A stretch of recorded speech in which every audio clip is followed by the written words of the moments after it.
makes it all worth it. Thank you very much. That's awesome. So should we do? No, you want to do the still relevant?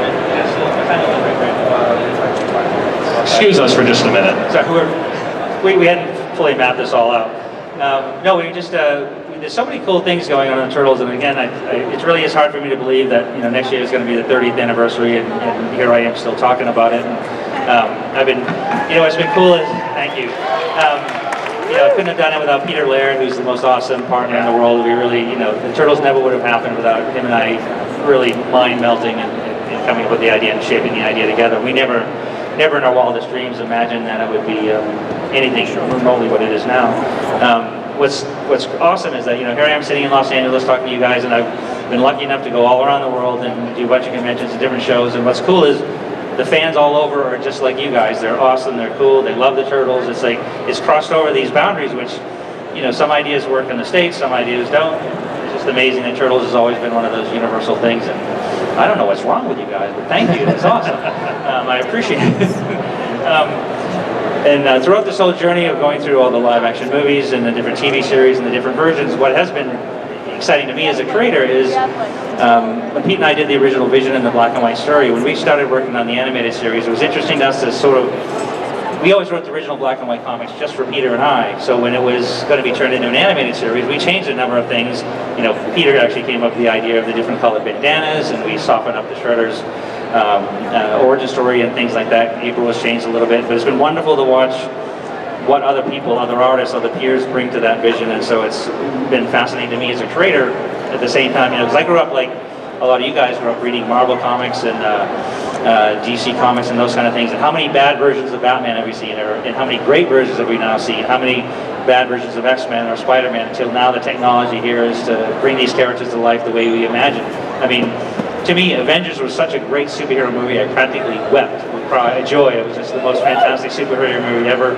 And so it's a great time to be in this business, a great time to be alive, and I think that if we can capture that kind of magic with the new Turtles movie, I think that we're going to hit a home run, but that's ultimately going to be up to you guys.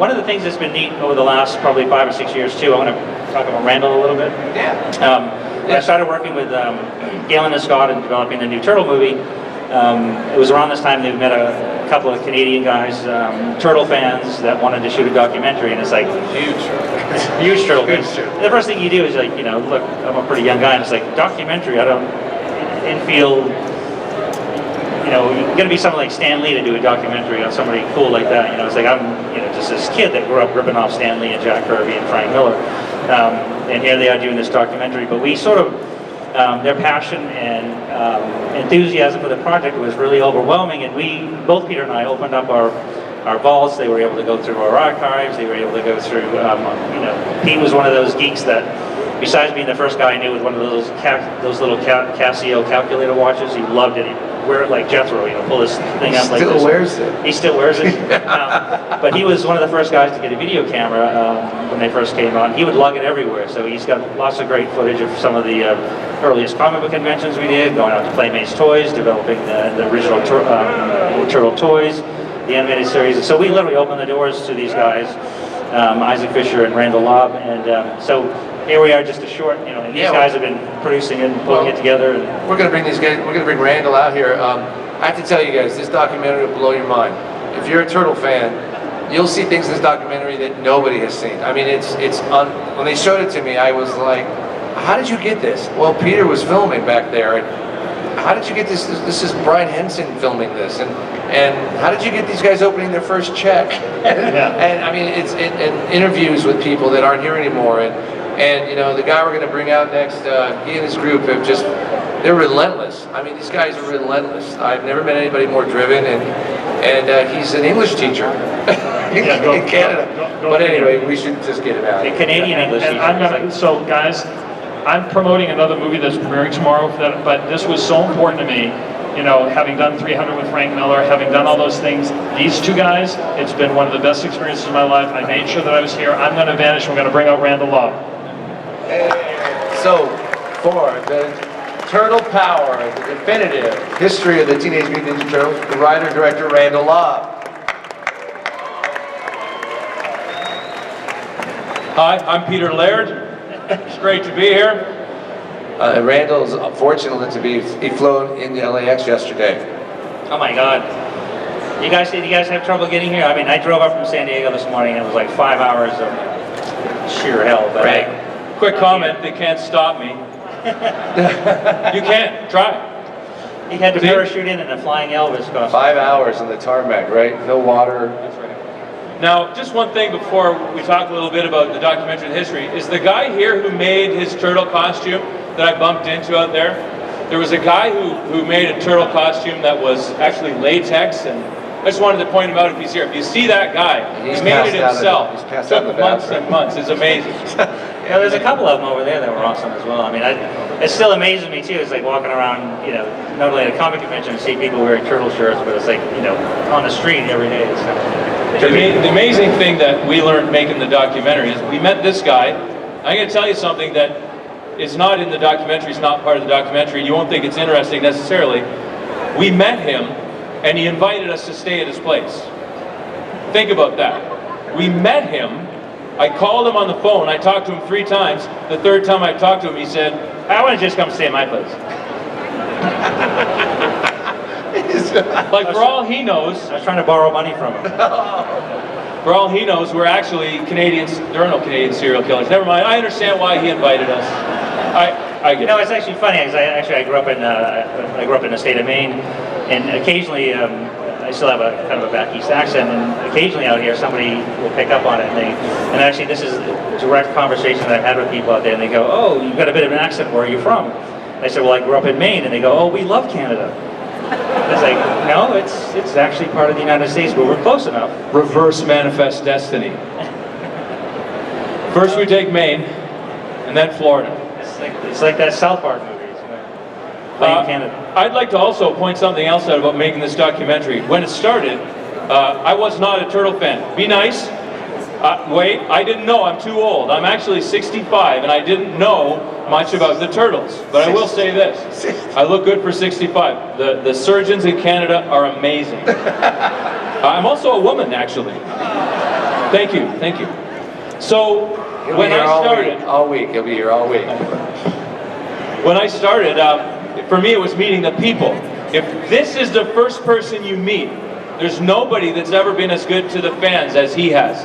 You've been at comic expositions or comic cons or expos like this, and he will be sitting at a table and he'll sign everything for everybody. He's never anything but a gentleman. He's the kindest person ever. Thank you, thank you. And in making this, we found that again and again and again. All the people we met who were fans, all the people we met behind the scenes, they're just the nicest people. And we could make a separate documentary about the fans around these sorts of franchises or, you know, these properties, these ideas. They get turned into commodities by large companies. And in a way, thank God, because I'm trying to sell the documentary. But on the other hand, it has nothing to do with that. It's not a commodity. And that's what struck me from the outside coming in is how many people were amazing. You know, you go somewhere and there's an automatic family that you have. Right, there's a family member right there. There's an automatic family, and we interviewed every conceivable person, and every person we interviewed said they love the turtles, they love the fans, they love the whole culture around it. And it's amazing to sit here and see this kind of situation, which happens again and again all over America, all over the world. And I was talking to somebody within the turtle world, and he estimated 50 million fans worldwide. Holy shit. Yeah.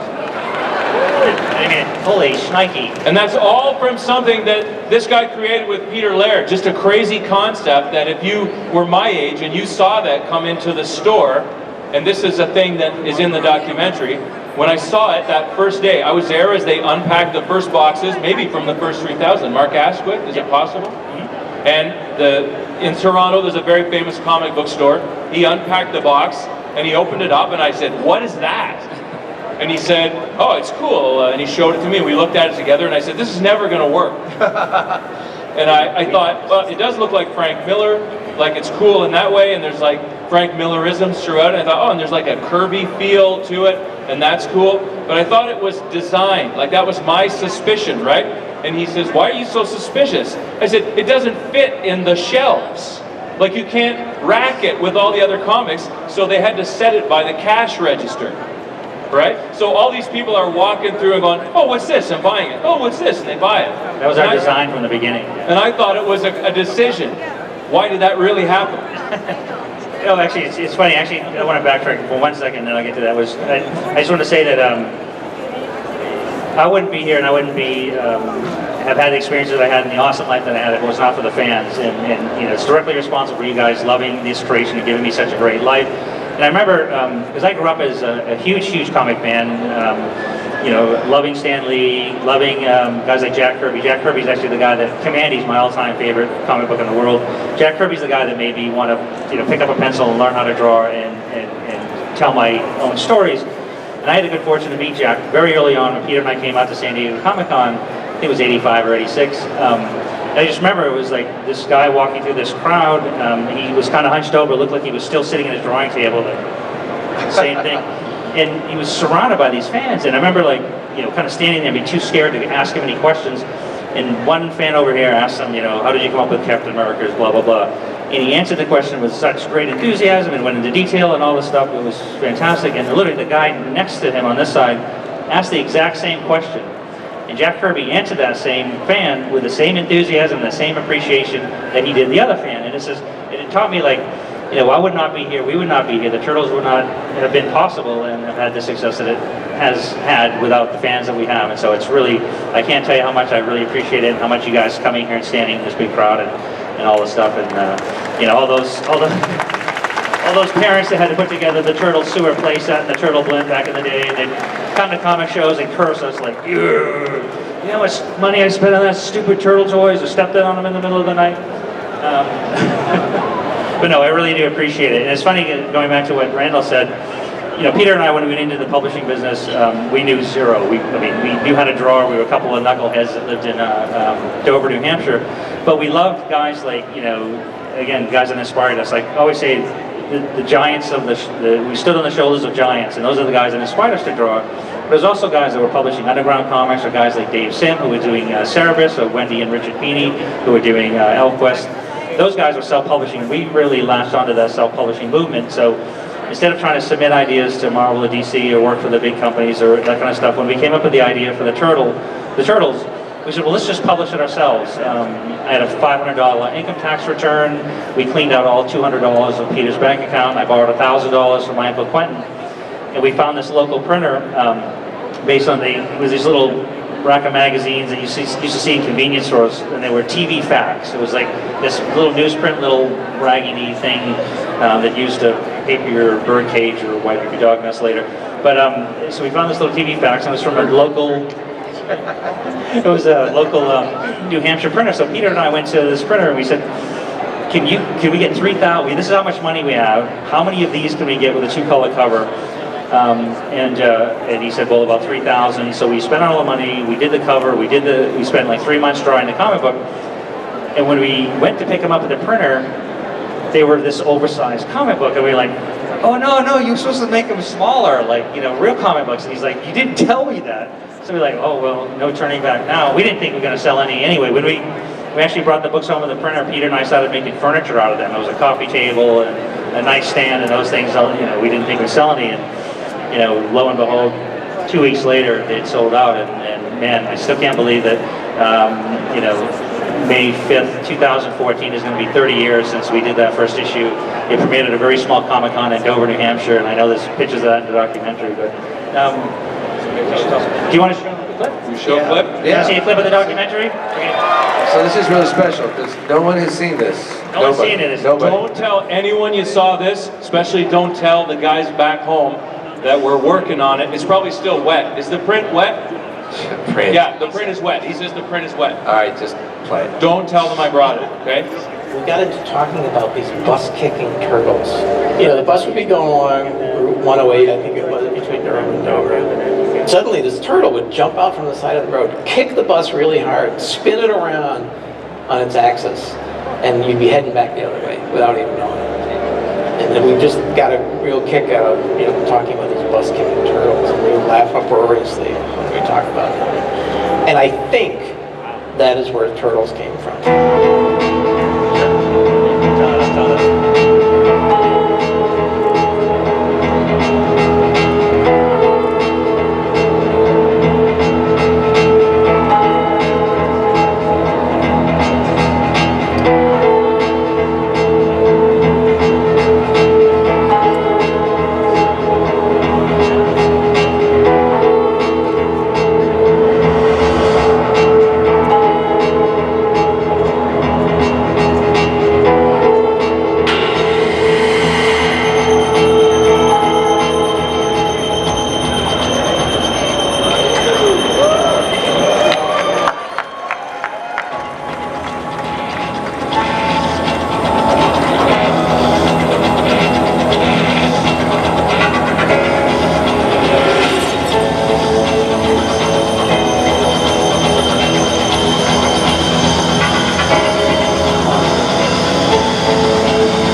Kevin drew a turtle standing on its hind legs with a chaku strapped to its forearms and with a bandana style mask. And he showed it to me. He says, "Hey, this is a Ninja Turtle."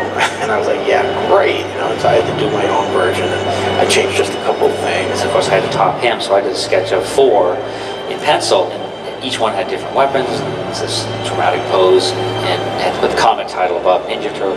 Sometime around that point, I suggested, well, why not add Teenage Mutant to the name? You know, it's had that kind of rhythm to it. Dude, we have to come up with a story that tells how these characters became the Teenage Mutant Ninja Turtles. The first issue came out, it was dubbed as a parody. So yes, they were making fun of the ninja trend. They were making fun of the overblown Frank Miller dialogue. They were making fun of the dynamic poses of Jack Kirby. Borrowed some money from Kevin's uncle, took whatever money we had ourselves, and managed to scrape that all together and print 3,000 copies. It was real. It was passion. That you know, come on, that just shoots out of the pages. Too many happy accidents. We had no idea. They're kind of like the cartoon Beatles. They were so unbelievably huge. But it's a story that really tells you that anybody can be successful. There was nothing else like it. I think if we sent the 4 turtles and the rat over to Saudi Arabia, we might get things done a little bit quicker. We're talking Teenage Mutant Ninja Turtles here. Should it have happened? The odds are infinitesimally low, but it did. Right on the spot at that time, they offered me an inking job. Nothing about it was planned beyond how do we do a 40-page comic and make it at least halfway decent. Work a little bit, play airsoft rifles, shoot each other, play basketball. One of the guys used to refer to it as we have to take an occasional work break. And then the Turtles went mainstream in a way that nobody could have expected. I know I've got to represent the Turtles. This is going to be it. And I would have done any deal with them. And one particular day, these black and white comic books came in about the Teenage Mutant Ninja Turtles.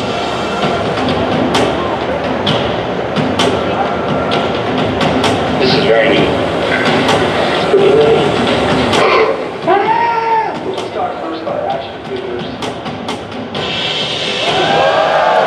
To begin with, at least on these first ones, there were no drawings involved. I just did it in 3D. And deciding to cut that up as a posed figure, and we actually realized that that makes a better figure than one that's straight up and down and you put the pose on it.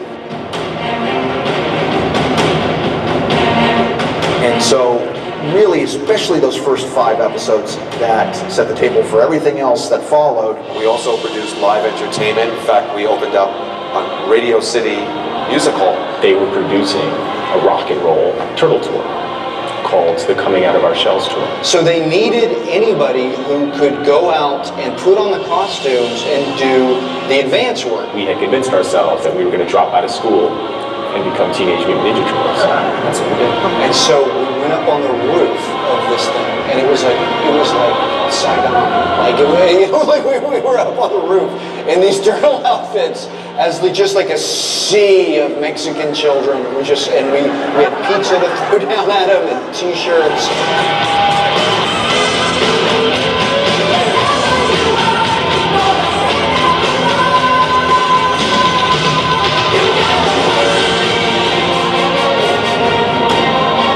You want to give them distinct personality.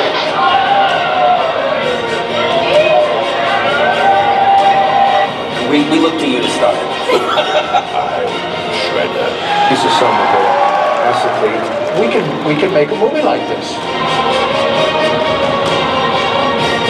A major part of movie making was invented for the first time.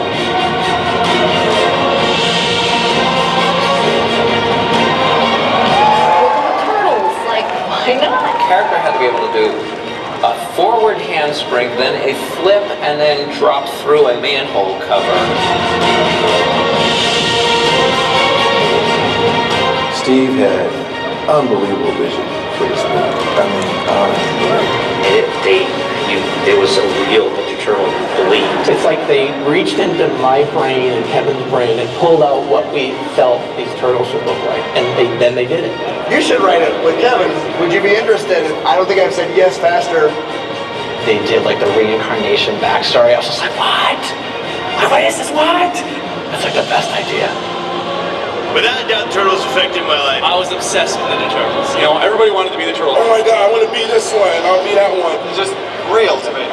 Every school had like almost every class filled with Ninja Turtle fans. I remember walking downstairs Christmas morning and I got Leonardo.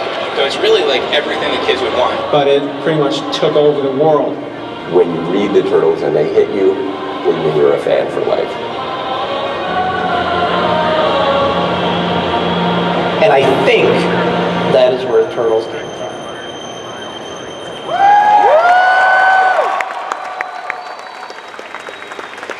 So that's... It's all your fault. Thank you. That's about 8 minutes of the 240 hours that we have edited down. And here's a little something for you that we've never told anybody before.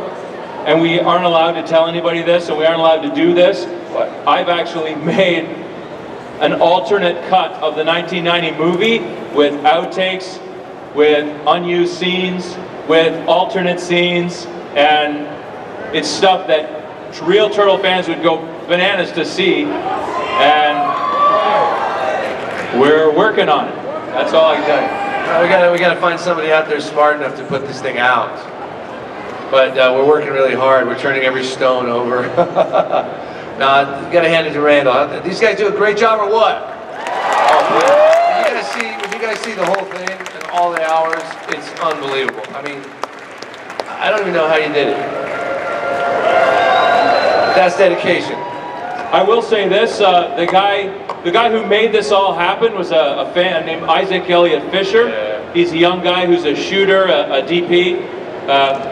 He came up to me and we were working on other stuff that was completely unrelated. The last two documentaries I did before this were about Canada's military in Afghanistan and Cambodian landmine victims. So I'm a funny guy and a lot of laughs at parties. And he says, do you want to work on a Teenage Mutant Ninja Turtle documentary? I said, no. It'll be so tied up in rights and stuff. And he said, let's try it.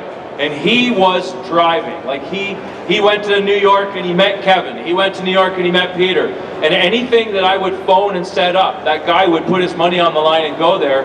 And he's a giant fan. And he built, like if you see the opening with that ooze falling, he built a 16-foot sewer set in his garage.